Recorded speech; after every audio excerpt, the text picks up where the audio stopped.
No teda, myslíš, že tam ale něco... A pozor, ať tam nejsou ještě ale ty čerti. Tak počkej, Pokud asi... Je tam něco někde? Co to je? Cože, to je mamince nebo Frederice nebo táto? Vezmi to, vezmi opatrně. A nejsou tady nikde? Tak to rychle vezmi. Je to těžký. Jejda, rychle.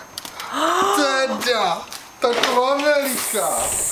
Co to je? A to je Tadeáš. To je Tadeášek a Frederika. Tadíku, ukaž, co si to dostal. Jsi musel být hodnej. Jsi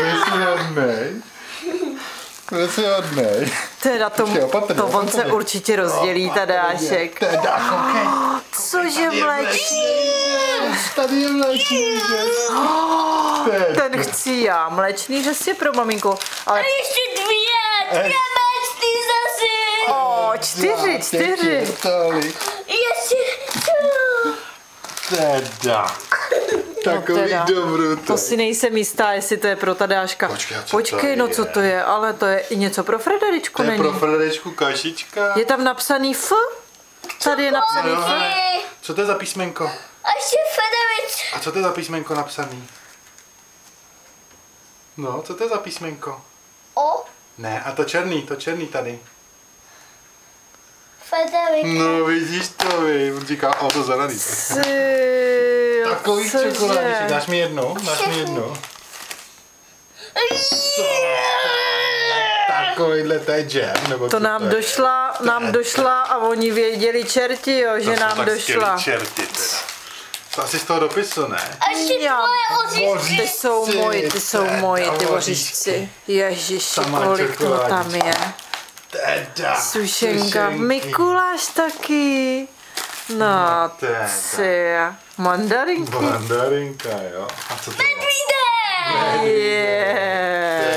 No teda.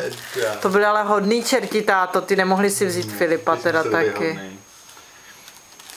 No, koukám teda, co oni. A nebo se možná spletli a odnese si Filipa místo Tadeáška. No tak to teda snad ne. Hlavně, aby se ještě nevrátili. Musí být hodnej celý příští rok, aby se ještě pro tebe nevrátili, ale to je jasný. Teda takových mandarinek tady.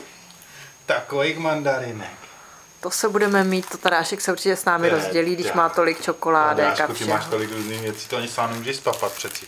Medvídek další. Teda. To byly čerti teda. A je to všecko? Ukáž takhle, chytneme to. Všechno. Takováhle krásná ponožka, koukni, v jaký ponožce to nosí, hele. To nosí Mikuláš a čerti v takyhle krásné ponožce, vej. To je krásné. To je krása. No tak to teda koukám, co teda čerti tady nechali. Já jsem myslela, že si tě odnesou. No, já jsem taky myslel, já jsem měl právě strach, já jsem je potkal, když jsem přicházel, tak oni to odcházeli. Já jsem si říkal, to už možná mají Tadeáška v pytli na zádech.